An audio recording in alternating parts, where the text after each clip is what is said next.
محترم حاضرین جمعہ، گزشتہ کئی جمعہ سے ہم آپ کے سامنے سلسلہ وار موضوع لے کر چل رہے ہیں۔ پچھلے جمعہ کو نبی کریم صلی اللہ علیہ وسلم کی سنتوں کی کیا حیثیت ہے اور اس کا کیا مقام اور مرتبہ ہے، اس کے بارے میں چند باتیں بیان کی گئی تھی۔ انشاءاللہ آج کے خطبہ جمعہ میں ہم آپ حضرات کی خدمت میں سنت رسول اللہ صلی اللہ علیہ وسلم کی مخالفت کی بنیاد پر، مخالفت کی وجہ سے کیا بھیانک نتائج آتے ہیں اس کا تذکرہ کریں گے کہ سنت کی مخالفت سے کون سے نتائج برآمد ہوتے ہیں اور آتے ہیں زندگیوں میں، وہ انشاءاللہ ہم آپ کے حضرات کی خدمت میں بیان کریں گے۔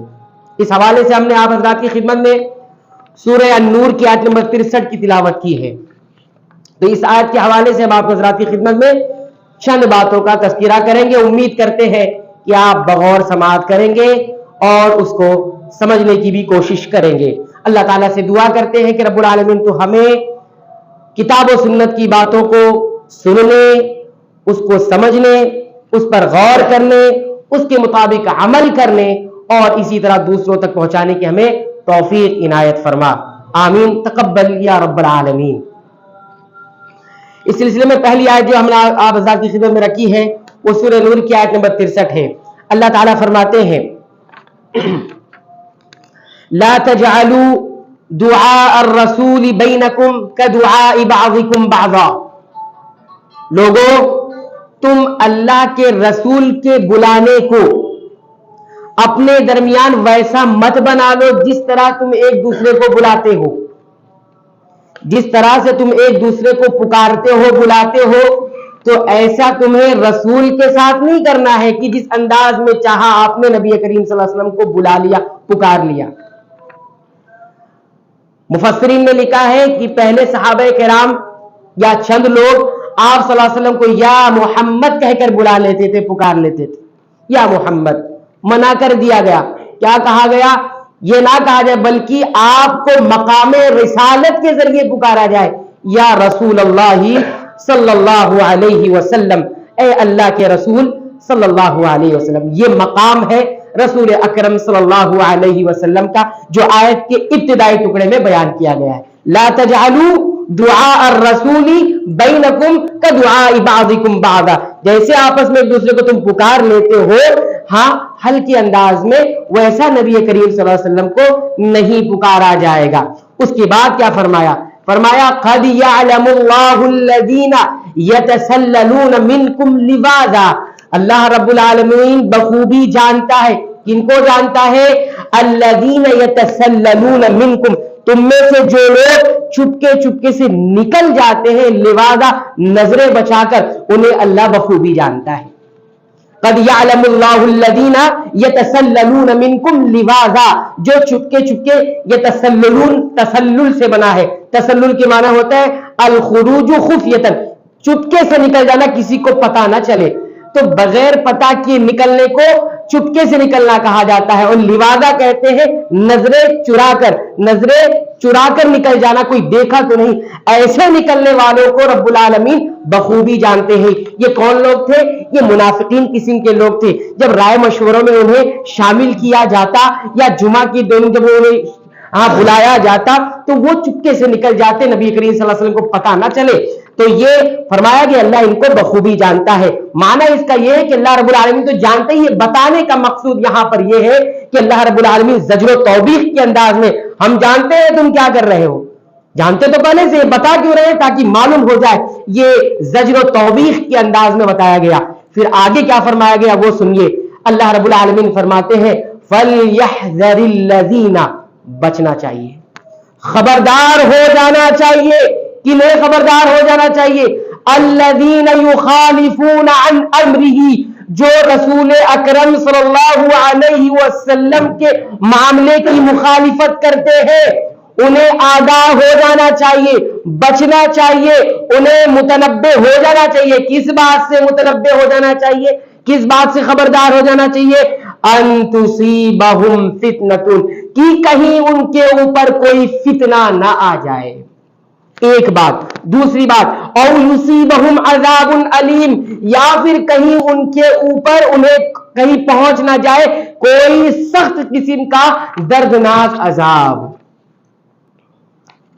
اس آیت کریمہ کے اندر رسول اکرم صلی اللہ علیہ وسلم کی سنتوں کی اور آپ کے لائے ہوئے دین کی مخالفت کے دو نتائج برآمد کیے گئے ہیں، دو نتائج بتائے گئے ہیں۔ ایک نتائج تو یہ ہوگا، ایک نتیجہ تو رسول اکرم صلی اللہ علیہ وسلم کی مخالفت کا یہ ہوگا کہ فتنہ آ جائے گا، ان تصیبہم فتنہ، پہلی مخالفت پر پہلا نتیجہ فتنہ آ جائے گا۔ ابھی ہم معنی بھی بتائیں گے اس فتنے سے مراد کیا چیز ہے۔ دوسرا فرمایا عذاب آئے گا، ہاں سزا ملے گی، اور سزا بھی نہیں ملے گی، علیم، سزا بھی دردناک ہوگی، ایسی سزا ہوگی جو درد انگیز ہوگی۔ رسول اکرم صلی اللہ علیہ وسلم کی لائی ہوئی شریعت اور آپ کی سنتوں کی مخالفت کی وجہ سے دو چیزیں انسان کو پہنچے گی، اور یہاں پر متنبی فَلْيَحْذَرِ الَّذِينَ، فتنے سے کیا مراد ہے؟ صحابہ کرام کی ایک جماعت نے بتایا فتنے سے مراد جو فتنہ انسان کو لاحق ہوگا، انسان کو زندگی میں ملے گا، وہ کیا ہوگا؟ فتنے سے مراد یہ ہے کہ کفر تک پہنچ جائے گا انسان۔ اس سے بڑا فتنہ اور کیا ہو سکتا ہے؟ رسول اکرم صلی اللہ علیہ وسلم کی لائی ہوئی شریعت اور سنتوں کی مخالفت میں کیا ملے گا؟ اسے کیا نتیجہ نکلے گا؟ مخالفت کرنے کی وجہ سے کفر تک پہنچ جائے گا انسان، یہ ہے فتنہ۔ بعض اہل علم نے کہا ضلالت آ جائے گی، گمراہی آ جائے گی، ایسے راستے پر پہنچے گا جو راستہ اللہ کی طرف نہیں جاتا، جو راستہ اللہ کی رضا کی طرف نہیں جاتا، جو راستہ اللہ کی جنت کی طرف نہیں جاتا، ضلالت کا راستہ ہوگا، یہ ہے فتنہ۔ اور بعض مفسرین نے کہا فتنے سے مراد یہ ہے کہ رسول اکرم صلی اللہ علیہ وسلم کی مخالفت جو کرے گا اسے دنیا میں بلائیں آئے گی، اس پر دنیا میں بلائیں آئیں گی۔ اگر مخالفت انفرادی طور پر ہے تو انفرادی طور میں وہ بلا میں مبتلا ہوگا، اگر وہ مخالفت قومی سطح پر ہے تو قومی سطح پر اسے بلائیں آئے گی، اگر وہ مخالفت اجتماعی شکل میں ہوگی تو اجتماعی شکل میں بلائیں آئیں گی۔ فَلْيَحْذَرِ الَّذِينَ يُخَالِفُونَ عَنْ أَمْرِهِ أَن تُصِيبَهُمْ فِتْنَةٌ، یہ پہلا نتیجہ رسول اکرم صلی اللہ علیہ وسلم کی مخالفت کی وجہ سے ہوگا۔ یہ مخالفت قرآن حکیم سے بھی ہو سکتی ہے اور یہ مخالفت سنت رسول اللہ صلی اللہ علیہ وسلم کی مخالفت سے بھی ہو سکتی ہے۔ اب اس کا سارا معنی ہم آپ کو دلائل کی روشنی میں بیان کریں گے۔ دوسرا جو نتیجہ نکلے گا سنت کی مخالفت کی وجہ سے، رسول اکرم صلی اللہ علیہ وسلم کی سنتوں کی مخالفت کی وجہ سے، وہ کیا ہوگا؟ او یصیبہم عذاب، سب سے پہلا نتیجہ اسے عذاب ملے گا، سزا ملے گی، اور سزا بھی کیسی ہوگی؟ اس کی صفت بیان کی ہے، علیم، دردناک سزا ہوگی۔ یہ بتایا گیا کہ یہ جو دردناک سزا ہے یا تو اسے دنیا میں ہی سزا ملے گی، یعنی اگر اسے اسلامی حکومت کے اندر ہے تو پھر اس کی مخالفت کی وجہ سے اس کو حد جاری ہوگی جو بڑی دردناک ہوتی ہے، یا پھر اگر نہیں ملی تو اس کا تعلق قیامت اور آخرت کے دن سے ہے، آخرت میں عذاب علیم سے اسے دوچار ہونا پڑے گا۔ معلوم یہ ہوا کہ سنت رسول کی مخالفت کا دو نقصان ہوتا ہے، ایک نقصان کا تعلق اس کائنات، اس دنیا سے، دنیاوی زندگی میں بھی اسے نقصان اٹھانا پڑے گا، اور یہ نقصان نہیں بھی اٹھایا، اگر اللہ نے نہیں بھی دیا تو بہرحال دوسرا جو نقصان ہے، دوسرا جو نتیجہ ہے وہ اخروی نقصان ہے، اخروی نتیجہ ہے، آخرت کا نتیجہ ہے، اور آخرت میں دردناک عذاب سے اسے دوچار ہونا پڑے گا۔ فَلْيَحْذَرِ الَّذِينَ يُخَالِفُونَ عَنْ أَمْرِهِ، اب جیسے جیسے انسان کی عقیدے میں مخالفت رسول کی بات ہوگی ویسے ویسے اس کو فتنہ بھی لاحق ہوگا، ویسے ویسے اس کے لیے دردناک عذاب بھی آئے گا۔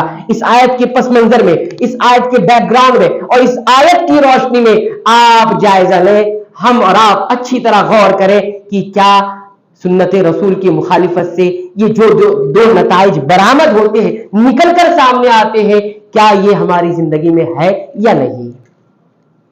ہر باشعور انسان، شعور رکھنے والا انسان، آنکھیں رکھنے والا انسان، کان اور دل و دماغ رکھنے والا انسان اس سے بخوبی اندازہ لگا سکتا ہے۔ دوسری آیت کریمہ دیکھیے جو سورہ الانفال کی 24 نمبر کی آیت ہے، اللہ تعالیٰ فرماتے ہیں یہاں پر ایمان والوں سے خطاب کر کے، یا ایھا الذین آمنوا، اے وہ لوگوں جو ایمان لائے ہو، استجیبوا للہ وللرسول، جواب تمہیں دینا ہے اللہ کا بھی، وللرسول اور رسول کا بھی۔ تم بجا لاؤ کس کو؟ اللہ کے حکموں کو بھی اور رسول کے حکموں کو بھی۔ کچھ شریعت کے احکامات قرآن حکیم کے ذریعے ثابت ہوتے ہیں، کچھ احکامات رسول اکرم صلی اللہ علیہ وسلم کی سنتوں سے ثابت ہوتے ہیں، کچھ حلال حرام چیزیں قرآن سے ثابت ہوتی ہے، کچھ حلال حرام چیزیں سنت سے ثابت ہوتی ہے، کچھ آداب ہمیں قرآن حکیم سے ملتے ہیں، کچھ آداب ہمیں رسول اللہ صلی اللہ علیہ وسلم کی سنتوں سے ملتے ہیں۔ دونوں کو جواب دینا ہے اور دونوں کے حکموں کو برابر طریقے سے ماننا ہے، اس میں کوئی بھی آگے پیچھے نہیں ہے۔ یاد رکھیے جس طرح سے قرآن حکیم بھی وحی ہے، ویسے ہی رسول اکرم صلی اللہ علیہ وسلم کی سنتیں بھی وحی ہے۔ اگر یہ عقیدہ کسی کا بنا ہے کہ صرف قرآن حکیم وحی ہے اور سنت رسول اللہ وحی نہیں ہے، اس کا عقیدہ گڑبڑ ہے، اس کے عقیدے میں خرابی ہے، بلکہ ایسا انسان کافر ہے۔ یہ اہل علم کا متفقہ فیصلہ ہے۔ فرمایا وللرسول، رسول کی بھی بات مانی جائے گی اور ان کا بھی حکم مانا جائے گا۔ آگے کیا فرمایا؟ اذا دعاکم، جب یہ تمہیں پکارے، جب یہ تمہیں بلائے، کس چیز کی طرف؟ لما یحییکم، اس چیز کی طرف جو تمہیں زندگی بخشتی ہے۔ گویا معلوم ہوا کہ اطاعت اللہ میں اور اطاعت رسول میں ہماری زندگی ہے، اطاعت اللہ میں اور اطاعت رسول میں ہماری زندگی ہے۔ کوئی ان کے حکموں کو چھوڑ کر سوچے ہمیں زندگی مل جائے، ایسی زندگی نہیں مل سکتی۔ لما یحییکم، اگر پکارا جائے زندگی کی طرف، اس سے مراد اسلام بھی ہے، اس سے مراد قرآن حکیم بھی ہے، اس سے مراد سنت رسول اللہ بھی ہے، اس سے مراد جہاد بھی ہے، اس سے مراد بہت سارے احکام ہیں جو زندگی بخشتے ہیں۔ اگر بلا لیا جائے تو واجب ہو جاتا ہے کہ ان حکموں کو بجا لانا ہے، یعنی کرنا ہے، پورا کرنا ہے۔ آگے کیا فرمایا؟ وَاعْلَمُوا، ایمان والے اس بات کو یاد رکھ لو، یاد نہیں رکھو، جان لو، علم میں رکھو۔ کیا علم میں رکھنا ہے؟ ان اللہ، کہ رب العالمین یحول، رکاوٹ بن جاتا ہے، رب العالمین درمیان میں آ جاتا ہے۔ کہاں آتا ہے؟ بین المرء وقلبہ، آدمی اور اس کے دل کے درمیان رب العالمین حائل ہو جاتا ہے انسان اور اس کے دل کے درمیان، یعنی رب العالمین کے ہاتھ میں ہی انسان کا دل ہے، جب چاہتا ہے اسے ہدایت دے سکتا ہے، جب چاہتا ہے اسے گمراہ کر سکتا ہے۔ جب اس کی حکمت تقاضا کرے گی اس کو گمراہ کرنے کی، وہ گمراہ ہوگا، اور جب اس کی حکمت تقاضا کرے گی اس کو ہدایت دینے کی، ہدایت مل جائے گی۔ انسان کے دل اور اللہ کے درمیان کون حائل ہوتا ہے؟ اللہ۔ یہ کہاں بتایا گیا؟ اللہ کے حکم اور رسول کے حکم دینے کے بعد یہ بتایا گیا۔ اور آگے فرمایا وَأَنَّهُ إِلَيْهِ تُحْشَرُونَ، تمہیں جمع بھی ہونا ہے تو اللہ رب العالمین کے، وَأَنَّهُ إِلَيْهِ تُحْشَرُونَ، تم اسی کی جانب جمع کیے جاؤ گے۔ سب کو جمع ہونا ہے وہاں۔ جواب نہ معاشرے کو دینا ہے، جواب نہ رشتہ داروں کو دینا ہے، جواب نہ رسم و رواج کو دینا ہے، جواب نہ روایتوں کو دینا ہے، جواب دینا ہے اور جمع ہونا ہے تو کس کے سامنے؟ رب العالمین کے سامنے۔ وَأَنَّهُ إِلَيْهِ تُحْشَرُونَ۔ اس آیت کریمہ کا ایک پس منظر ہے، وہ ذرا آپ سن لیں گے تو آپ کے سامنے پوری بات بالکل صاف واضح ہو جائے گی۔ بات کیا ہے وہ سنیے۔ یہ جو آیت کریمہ ہے اس کے بارے میں محدثین کہتے ہیں کہ حضرت ابی ابن کعب، ان کے گھر کے سامنے سے نبی کریم صلی اللہ علیہ وسلم کا گزر ہوا۔ دروازے پر آپ صلی اللہ علیہ وسلم پہنچے تو آپ صلی اللہ علیہ وسلم نے حضرت ابی ابن کعب کو آواز دی، یا ابی ابن کعب ذرا باہر آئیے۔ اب آپ سنیے، صحابی رسول ہے، بڑے شاندار قرآن حکیم پڑھنے والے، قاری قرآن ہے ابی ابن کعب۔ اب جس کا شغف جس کے ساتھ ہوتا ہے، نبی کریم صلی اللہ علیہ وسلم اس کو وہی چیز سکھاتے بھی ہیں۔ دیکھیے قاری قرآن ہے، آواز دی، نماز پڑھ رہے تھے۔ کیا پڑھ رہے تھے؟ صلاۃ ادا کر رہے تھے۔ نماز گھر میں کوئی نفل یا کچھ پڑھ رہے تھے، صلاۃ ادا کر رہے تھے، جواب نہیں دے سکے، کہا نماز، سوچا نماز ادا کر لوں اور پھر نبی کریم صلی اللہ علیہ وسلم سے ملاقات کر لوں گا, مل لوں گا, بات چیت ہو جائے گی. کہتے ہیں تاخیر ہو گئی. کیا ہو گئی؟ تاخیر ہو گئی, دیر ہو گئی جواب دینے میں. نماز ختم ہوئی, نکل کر آئے, نبی کریم صلی اللہ علیہ وسلم نے پوچھا یا ابی ابن کعب, اے ابی ابن کعب, ما منعکم, تمہیں کس چیز نے روکا تھا جب میں نے تمہیں بلایا, تم آئے کیوں نہیں؟ آئے تو صحیح لیکن تاخیر سے آئے. کیا تاخیر سے آئے؟ فرمایا میں نماز ادا کر رہا تھا, میں سوچا نماز ادا کر لوں گا پھر آؤں گا. دیکھیے سنت کی مخالفت کیا ہوتی ہے, تاخیر برداشت نہیں. سنت کے مخالفت میں انسان تاخیر نہیں کر سکتا, یعنی سنت کو ماننے میں تاخیر نہیں کر سکتا. اور نبی کریم صلی اللہ علیہ وسلم کا جواب سنیے, جو وحی میری طرف ہوئی ہے نا وہ تم نے پڑھی نہیں ہے. کیا پڑھی ہے؟ فرمایا یہ آیت کریمہ نہیں پڑھی, یا ایھا الذین آمنوا استجیبوا للہ وللرسول, ایمان والو جب اللہ اور اس کے رسول تمہیں پکارے تو معلوم ہو جاتا ہے کہ اس کے حکم کو مانو. تم نے تاخیر کیسے کی؟ ڈانٹا اس پر. آپ سوچئے, کوئی سوچے یہ کہاں حکم رسول اللہ بلائیں تو آئیں گے, اللہ بلائیں گے تو آئیں گے. اللہ کا حکم کس کے ذریعے ہم کو ملا ہے؟ یاد رکھیے کائنات کا ایک اصول جانیے, اللہ کے ایک اصول قانون ہے, وہ یہ کہ اللہ اپنا تعارف بھی ایسی دنیا میں کہیں نہیں دے دیتا. اللہ نے اپنا تعارف اپنی شریعت رسولوں کے ذریعے بھیجی ہے. رسولوں کی مخالفت کر کے کوئی کامیاب ہو سکتا, اللہ تک پہنچ سکتا؟ ہو نہیں سکتا. یا ایھا الذین آمنوا استجیبوا للہ وللرسول. تو کہتے ہیں انہوں نے پھر کہا کہ آئندہ سے ایسا نہیں ہوگا. تب نبی کریم صلی اللہ علیہ وسلم کچھ خاموش ہوئے اور کہا کہ آئندہ ایسا نہیں کرنا. پھر لہذا ابی ابن کعب کو نبی کریم صلی اللہ علیہ وسلم نے پھر کچھ سوالات کیے, قرآن حکیم کی کچھ سورت انہیں سکھائی. کہا میں قرآن حکیم کی ایک سورت تمہیں سکھانا چاہتا ہوں, اور سورہ فاتحہ انہیں ان کو سکھایا. تو آپ نے دیکھا یہاں پر کہ یہاں پر اللہ رب العالمین نے اللہ اور اس کے رسول دونوں کے حکموں کو ماننے کا حکم دیا ہے. تو اللہ کی بھی بات قرآن حکیم بھی مانی جائے گی, اور رسول اللہ صلی اللہ علیہ وسلم کی بات بھی مانی جائے گی, جو کہ قرآن حکیم کی ہی بات ہے. ٹھیک ہے. اب یہاں پر دیکھیے تیسری جو ہم بات کریں گے, یہاں پر خود نبی کریم صلی اللہ علیہ وسلم کی فرامین سے بات کریں گے. یہ جو حدیث ہم آپ کے سامنے رکھنے جا رہے ہیں, یہ حدیث صحیح الجامع کے اندر ہے, مسند امام احمد بن حنبل رحمہ اللہ اس میں بھی موجود ہے, صحیح البخاری کے اندر بھی موجود ہے. روایت سند ضعیف ہے, یاد رکھیے روایت کی سند جو ہے اس میں کلام ہے, وہ ضعیف ہے, لیکن اہل علم نے اس روایت کو اس کے معنی کے اعتبار سے بالکل صحیح قرار دیا ہے. یہ بھی قابل حجت ہے. اس لیے یہ بات میں رکھ رہا ہوں تاکہ بات بالکل اصول و ضوابط سے آپ کے سامنے پہنچ جائے, کیونکہ یہ منبر رسول ہے, یہاں سے کوئی ایسی بات نہیں کی جائے گی جس بات کے اندر ذرا سی بھی کمزوری ہوگی, ذرا سا بھی نقص ہوگا, کمی ہوگی. تو بہرحال اس حدیث کو اہل محدثین نے صحیح قرار دیا ہے. فرماتے ہیں کہ نبی کریم صلی اللہ علیہ وسلم نے فرمایا بعثت بین یدی الساعہ بالسیف, مجھے قرب قیامت میں تلوار دے کر بھیجا گیا. حتی یعبد اللہ تعالی وحدہ لا شریک لہ, تاکہ اللہ تنہا اللہ ہی کی عبادت کی جائے, اس لیے مجھے بھیجا گیا. فرمایا وجعل رزقی تحت ظل رمحی, اور میرا رزق میرے نیزے کی علی کے نیچے رکھ دیا گیا ہے.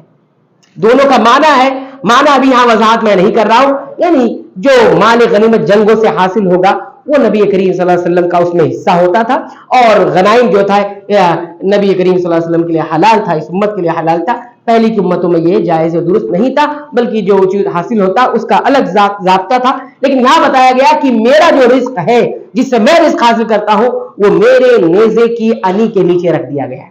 یہ دوسری بات تھی. تیسری بات کیا فرمائی وہ سنیے آپ, یہی بات ہمارا موضوع استشہاد ہے, یہی بات بتانا چاہتے ہیں. فرماتے ہیں وَجُعِلَ الذُّلُّ وَالصِّغَارُ عَلَى مَنْ خَالَفَ أَمْرِي, سنو ذلت, رسوائی, پستی رکھ دی گئی ہے عَلَى مَنْ خَالَفَ, اس انسان پر, خالف امری جو میرے معاملے کی مخالفت کرے, میری بات جو نہیں مارے گا, میری سنتوں کو جو مخالفت کرے گا, اس کے لیے ذلت رکھ دی گئی ہے, حقارت رکھ دی گئی ہے, پستی رکھ دی گئی ہے.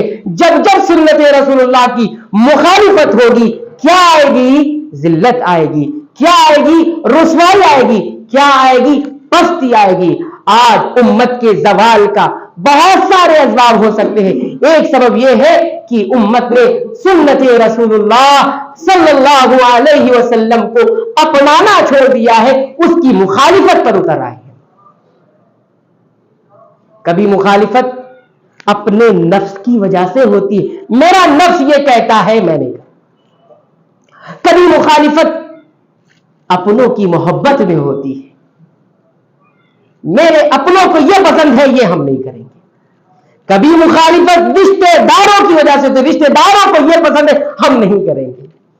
کبھی مخالفت آباء و اجداد کی اندھی تقلید ہوتی ہے, آباء و اجداد کے یہاں یہ چیز نہیں پائی جاتی ہم نہیں کریں گے. یہ جس قسم کی بھی مخالفت رسول اکرم صلی اللہ علیہ وسلم کی ہوگی, رسول اکرم صلی اللہ علیہ وسلم خود فرمایا کہ ایسی صورت میں ذلت اور رسوائی اور حقارت اور پستی رکھ دی گئی ہے, یہ ہو کر رہے گا. آج مسلمانوں کی پستی کا جو بنیادی سبب ہے وہ یہ بھی ہے, کون سے معاملے میں ہم رسول اکرم صلی اللہ علیہ وسلم کی مخالفت نہیں کرتے ہیں. اور آگے فرمایا چوتھی بات, وَمَن تَشَبَّهَ بِقَوْمٍ فَهُوَ مِنْهُمْ, جو جس قوم کی طرح بنے گا, مشابہت اختیار کرے گا, وہ انہی میں سے ہوگا. یعنی جس قوم پر جس طرح کا حکم لگے گا اس طرح کا حکم اس انسان پر بھی لگے گا. جس تہذیب کو جو اپنانے کی کوشش کرے گا, اس کی طرح بننے کی کوشش کرے گا, وہ انہی میں سے ہوگا. معنی اس کا یہ ہے کہ اس کا بھی حکم وہی ہوگا. اگر آپ اپنے باتوں میں غیروں کی مشابہت اختیار کرتے ہیں تو جو حکم غیروں کا ہے آپ پر بھی وہی حکم لگے گا. اگر آپ اپنے کاموں کے اندر غیروں کی مشابہت, غیروں کی طرح بننے کی کوشش کرتے ہیں تو جو حکم غیروں کا ہے آپ پر بھی وہی حکم لگے گا. اور اگر آپ مشابہت جو ہے اخلاق, عادات اور اسی طرح اپنے لباس اور رہن سہن میں اختیار کریں گے, حکم بھی وہی لگے گا جو ان پر لگا.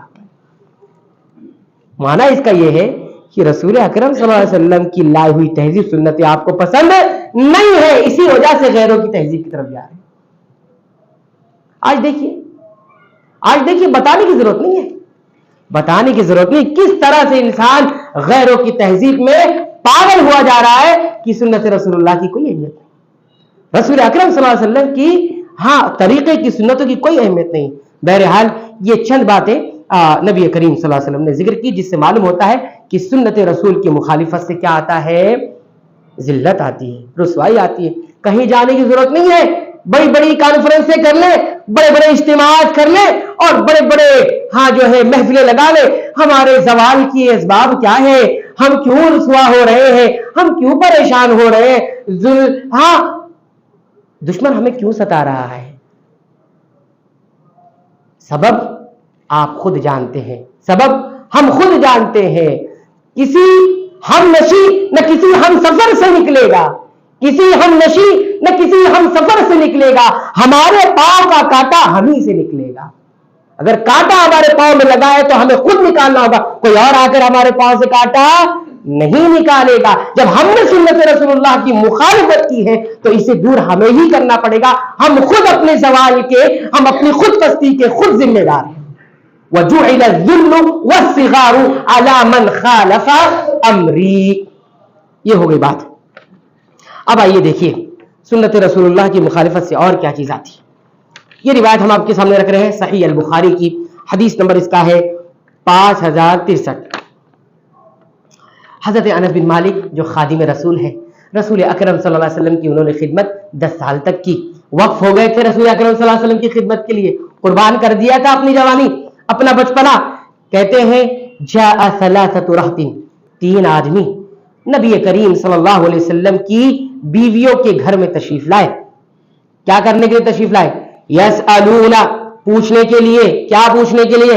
عن عبادت النبی صلی اللہ علیہ وسلم, نبی کریم صلی اللہ علیہ وسلم کی عبادتوں کے بارے میں, کہ نبی کریم صلی اللہ علیہ وسلم عبادت کیسے کرتے ہیں ذرا ہمیں بھی معلوم پڑ جائے. پوچھنے کے لیے آیا. فلما اخبروا, بیویوں نے بتایا کہ نبی کریم صلی اللہ علیہ وسلم ایسی ایسی عبادتیں کرتے ہیں, ایسے ایسے رہتے ہیں.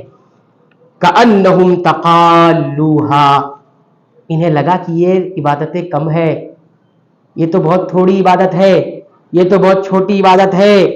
فقالوا, انہوں نے کہا وَأَيْنَ نَحْنُ مِنَ النَّبِيِّ صلی اللہ علیہ وسلم, اور ہم کہاں ہیں, نبی کریم صلی اللہ علیہ وسلم کہاں ہے. نبی کریم صلی اللہ علیہ وسلم کی سارے گناہ اگلے پیچھے معاف کر دیے گئے ہیں. ٹھیک ہے, یہ کہا نبی کریم صلی اللہ علیہ وسلم کی عبادت کو دیکھ کر یا اس کے بارے میں معلوم کر کے. قال احدم, ان تینوں میں سے ایک نے کہا, اما انا, میری جہاں تک بات ہے, فانی اصلی اللیل ابدا, میں ہمیشہ ہر رات عبادت کروں گا, نماز پڑھوں گا. کیا ہے, اچھی چیز ہے نا, روزانہ راتوں کو میں عبادت کروں گا, ایک دن بھی ناغا نہیں ہوگا. اچھی چیز ہے نا, اچھی چیز ہے.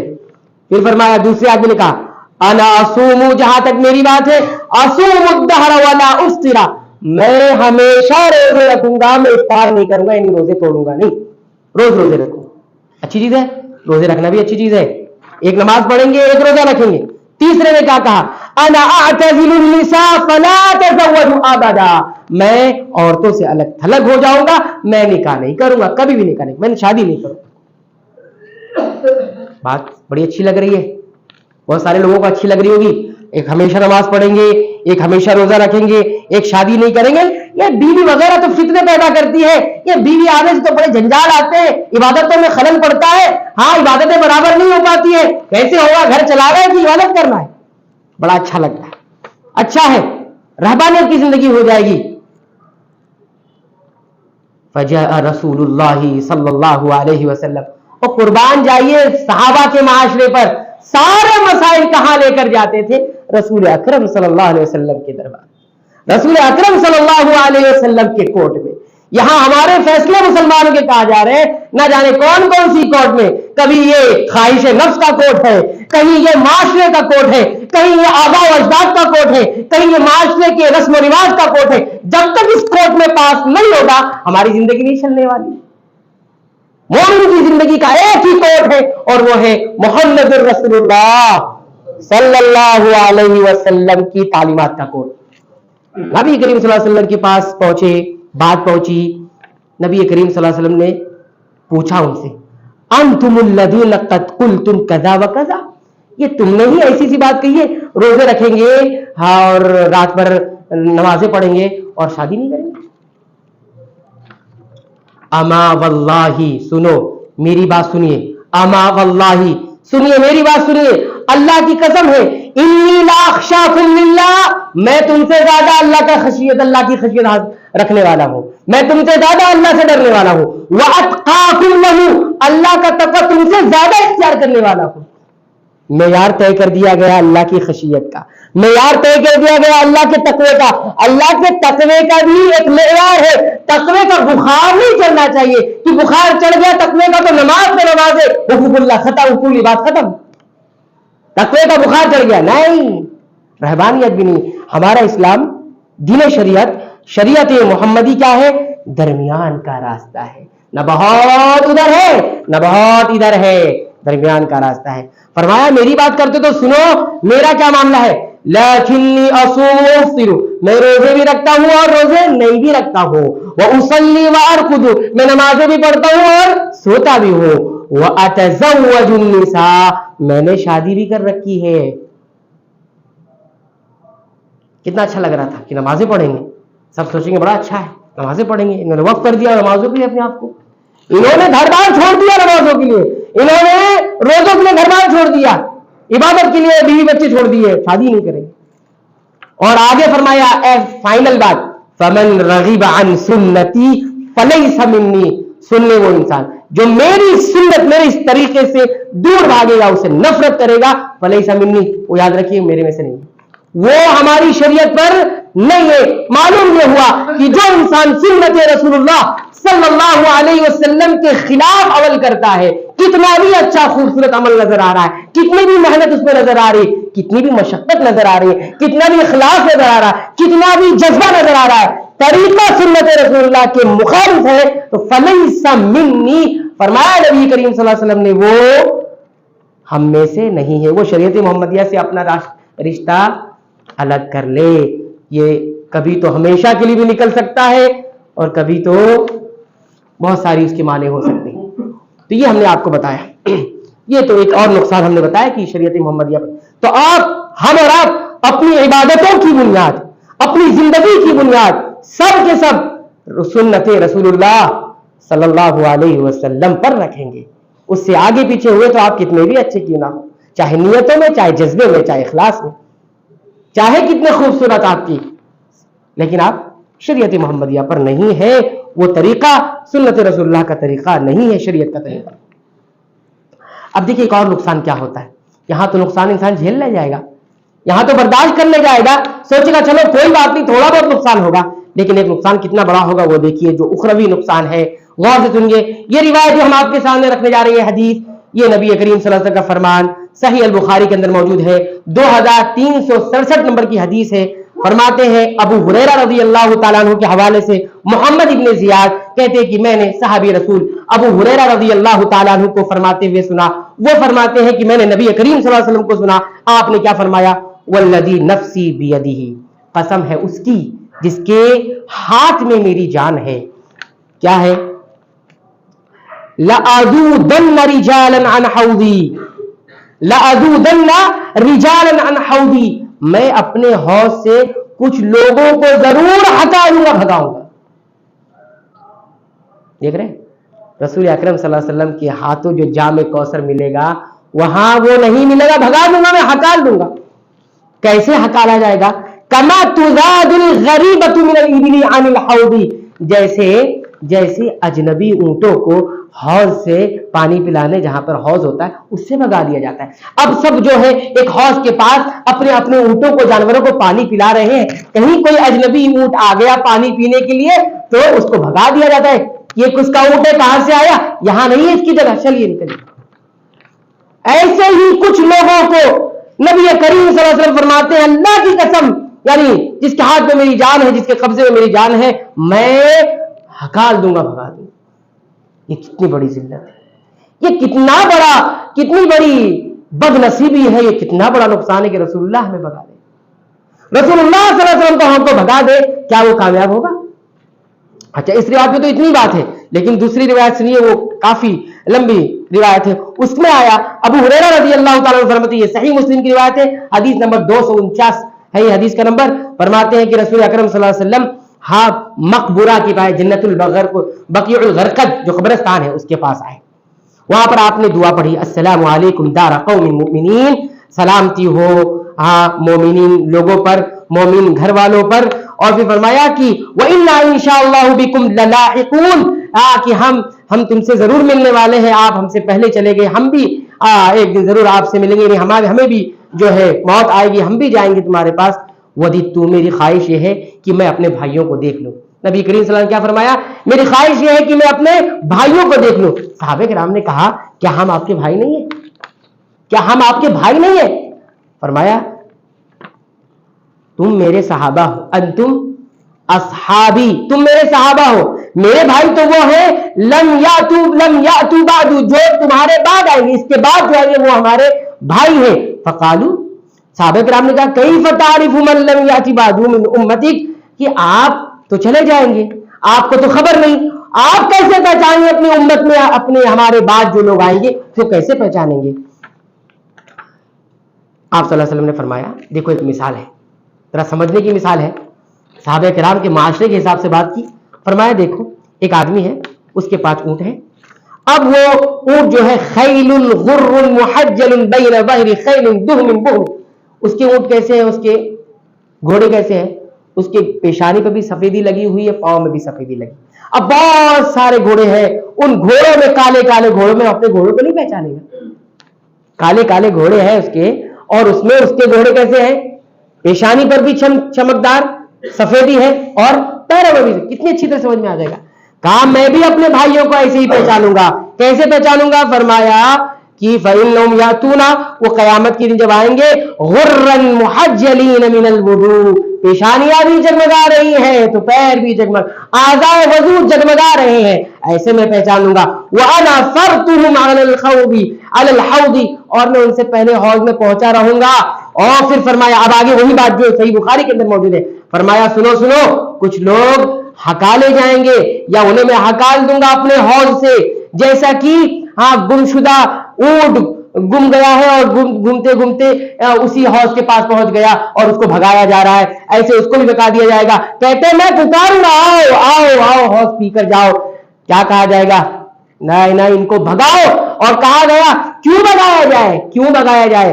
فرمایا انہم قد بدلوا بعدک، یہ وہ لوگ ہیں جنہوں نے آپ کے بعد آپ کے دین کو بدل دیا، آپ کی سنتیں ختم کر دی، اپنے خواہش کے مطابق عبادتیں شروع کی، اپنے خواہش کے مطابق بدعتیں شروع کی۔ قد بدلوا بعدک، یہ اختیار ہمیں نہیں حاصل ہے کہ ہم اپنے طریقے پر عبادت کریں، ہم اپنے طریقے پر زندگی گزاریں۔ بگا دیا جائے گا اور کہا جائے گا، پھر میں کہوں گا فاقول، جب یہ مجھ سے کہا گیا تو میں کیا کہوں گا؟ سحقن سحقن، بربادی ہے ان کو، لے جاؤ یہاں سے، میرے دین کو بدل دیا، میری سنتوں کو بدل دیا۔ آج بڑی جرأت ہے عام آدمی کو کہا جائے یہ سنت رسول کا طریقہ ہے، نہیں یہ طریقہ صحیح ہے، یہ طریقہ صحیح ہے، سنت رسول کے طریقے پر رہو گے برابر صحیح طریقے پر رہو گے، سنت رسول سے ادھر ادھر ہوئے یاد رکھیے یہ وعید بھی آ سکتی ہے اگر وہ مخالفت سخت قسم کی ہوئی یا پھر عقیدہ ہی وہ ہوا۔ آپ دیکھیں کس طرح سے اخروی نقصان ہمیں حاصل ہوگا جب رسول اللہ بھگا دے تو پھر اب کون؟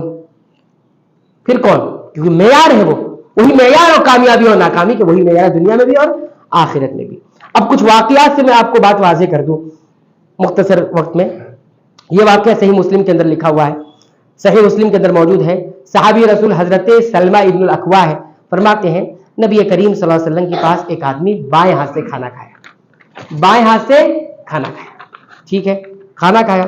نبی کریم صلی اللہ علیہ وسلم نے اس کو کہا کل بیمینی، ذرا اپنے دائیں ہاتھ سے کھانا کھائے۔ قرآن حکیم میں کہاں لکھا ہے بھائی دائیں ہاتھ سے کھانا کھائیے؟ کل بیمینی، دائیں ہاتھ سے کھانا کھائیے۔ اس آدمی نے کہا لا استطیع، میں نہیں کھا سکتا، میں دائیں ہاتھ سے کھانا نہیں کھا سکتا۔ اللہ کے حبیب صلی اللہ علیہ وسلم کی زبان سے نکلا لاستطعت، تو کھا بھی نہیں پائے گا، تو طاقت بھی نہیں رکھ سکے گا۔ اور صحابی کہتے ما منعه الا کبر، یا رسول اکرم صلی اللہ علیہ وسلم نے کہا کہ اسے اس بات سے کس نے روکا ہے؟ اس کے کبر نے روکا ہے، میرے طریقے کی مخالفت نے اسے روکا ہے، کبر اس کے اندر آ گیا ہے، اس کبر کی بنیاد پر اس نے اپنے بائیں ہاتھ سے کھانا نہیں چھوڑا۔ اور صحابی فرماتے فما رفعها الا فيه، اس کے بعد سے اس کا ہاتھ اس کے منہ کی طرف نہیں گیا، ہاتھ شل ہو گئے۔ یہ ہے سنت رسول کی مخالفت۔ کہ آدمی ہلکے میں سمجھ کے اس کو اختیار نہ کرے تو یہ بھی ہو سکتا ہے، سنت رسول کی مخالفت۔ رسول اکرم کا حکم آیا آپ کو مان۔ اس کے بعد ایک اور واقعہ دیکھیے، یہ واقعہ صحیح مسلم کے اندر موجود ہے۔ حضرت عبداللہ ابن عباس اس حدیث کے راوی ہیں، فرماتے ہیں ایک آدمی نے، نبی کریم صلی اللہ علیہ وسلم نے ایک آدمی کو دیکھا کہ اس نے اپنے ہاتھ میں سونے کی ایک انگوٹھی پہن لی، نبی کریم صلی اللہ علیہ وسلم نے دیکھا، آپ نے اس کی انگوٹھی اتاری، پھینک دی۔ کیا کیا؟ پھینک دی۔ نبی کریم صلی اللہ علیہ وسلم کو اتنی اتھارٹی حاصل ہے، پھینک دیا۔ اور پھر فرمایا پھینکنے کے بعد یعمد احدکم، تم میں سے کوئی انسان الی جمرۃ من نار، آگ کا ایک گولا لیتا ہے، ایک انگار لیتا ہے، اور لینے کے بعد اپنے ہاتھ میں پہن لیتا ہے، تو یہ کہہ کر بھائی سونا حرام ہے، قرآن حکیم میں ہے مردوں کے لیے سونا حرام ہے۔ اس کے بعد فرمایا جب وہ آدمی نبی کریم صلی اللہ علیہ وسلم چلے گئے تو آدمی سے کہا گیا کہ نبی کریم صلی اللہ علیہ وسلم جا چکے ہیں تو انگوٹھی اٹھا لیجئے اور کچھ اور فائدہ اٹھا لیجئے، پہنا نہیں تو کوئی اور فائدہ اٹھا لیجئے۔ صحابی رسول کا جواب تھا، اس شخص کا جواب تھا واللہ لا، نہیں میں نہیں کر سکتا۔ کیوں؟ لا آخذہ ابدا، میں نہیں لے سکتا اس کو، جس چیز کو رسول اللہ صلی اللہ علیہ وسلم نے پھینک دیا میں کیسے لے سکتا ہوں؟ دیکھا آپ نے، سنت رسول اللہ کی مخالفت نہیں ہے۔ یہ ہے صحابہ کرام کا معاشرہ، یہ ہے منہج سلف، یہ ہے منہج صحابہ، اس طریقے سے لیا جاتا ہے۔ یہاں کیا چیز تھی؟ حالانکہ بعد میں وہ چائے ضائع کرنے والی چیز نہیں تھی، بعد میں لے کر اس سے کوئی فائدہ اٹھایا جا سکتا ہے، میں نہیں لے سکتا، کوئی لے اور اپنا فائدہ اٹھا لے، لیکن میں نہیں لے سکتا، یہ مخالفت ہے رسول اللہ۔ تو یہ میں نے آپ کے سامنے سنت رسول اللہ صلی اللہ علیہ وسلم کی مخالفت کے جو بھیانک نتائج جو برآمد ہوں گے وہ میں نے آپ حضرات کی خدمت میں رکھ دیے ہیں۔ اب میری اور آپ کی ذمہ داری یہ ہے کہ ہم اس مسئلے پر بڑا سنجیدگی کے ساتھ غور کریں، بڑی سنجیدگی کے ساتھ سوچیں کہ ہماری زندگیوں میں کہاں کہاں سنت رسول اللہ کی مخالفت ہے. یاد رکھیے آپ جب سیکھیں گے سنت رسول اللہ تبھی تو اس کی مطابق عمل کریں گے. ہم جب سیکھیں گے نہیں، جانیں گے نہیں، تو ظاہر سی بات ہے ہم مخالفت ہی کریں گے. میں دعوت دیتا ہوں آپ کو کہ آپ سیکھیے، نبی کریم صلی اللہ علیہ وسلم کی سنتوں کو سیکھیے، آپ صلی اللہ علیہ وسلم کے حکموں کو سیکھیے، ہر چیز کی سنتیں سیکھیے، سر سے لے کر پاؤں تک ساری چیزوں کو سیکھیے، معاملات سے لے کے، اخلاق سے لے کے، عادات سے لے کے، رہن سہن سے لے کے، سب کچھ، عقائد سے لے کے سب کچھ سیکھیے. یہ بنیاد ہے، علمی بنیاد ہوگا، ورنہ آپ مخالفت کریں گے. اور ظاہر سی بات ہے سکھانے والے بہت ہیں، بتانے والے بہت ہیں، آپ کو کیا کچھ بتا رہے ہیں، کیا کچھ سکھا رہے ہیں، اس کا کچھ اندازہ نہیں ہے. جو دماغ خالی ہے، جو چیز بھر گئی ہے وہی چیز رہی ہے، اچھی چیز جائے گی کہاں سے؟ ہم نے بدعات بھر لی ہے، ہم نے خرافات بھر لی ہے، اپنے معاشرے کی رسم و رواج کو بھر لیا ہے، اپنی خواہشات کو بھر لیا ہے، تو سنت رسول اللہ کہاں سے آئے گی؟ نہ ہم کو اپنا سیکھنے کا وقت ہے، نہ بچوں کو سکھانے کا وقت ہے. دنیا سکھانے کا بہت وقت ہے. دنیا سکھانے کے لیے قربانیاں ہم ضرور دیں گے، کیونکہ ظاہر دنیا سامنے ہے. ایک لمحے کی دنیا ہے میرے بھائی، ایک لمحے کی. ہم نہیں کہتے کہ آپ چھوڑ دیجئے دنیا، ہم نہیں کہتے. یہاں دیکھیے کس طرح سے دنیا سے ریلیٹ کرنے کے لیے نبی کریم صلی اللہ علیہ وسلم نے کہا بیوی بچوں میں رہ کر ہی شریعت کو فالو کرنا ہے، معاملات میں رہ کر شریعت کو فالو کرنا ہے، حقوق و عباد میں رہ کر آپ کو شریعت کو فالو کرنا ہے. رہبانیت نہیں ہے اسلام کے اندر، مجوزیت نہیں ہے جو ہے اسلام کے اندر، الگ تھلگ ہو جاؤ. لیکن دین کے لیے پرائیورٹی ہونی چاہیے. ہمارا مستقبل آخرت ہے. یہ تو کافر کا مستقبل دنیا دنیا دنیا، ہمارا فیوچر آخرت ہے. دنیا ایک لمحے کی ہے، موت کی ہچکی پھر ختم. یہ دنیا کیا ہے؟ یہ کروڑ کی دولت کیا ہے؟ یہ جائیداد و پراپرٹی کیا ہے؟ ایک لمحے کی ہچکی ہے موت کی، اس کے بعد سارا تماشا ختم دنیا کا، سارا کھیل ختم دنیا کا، ساری چیزیں ختم. صرف ایک چیز ہوگی، الیوم عمل، آج عمل عمل عمل ہے، والغد حساب، کل صرف حساب ہوگا، کل عمل کا موقع. یہ دار العمل ہے، وہ دار الجزا ہے.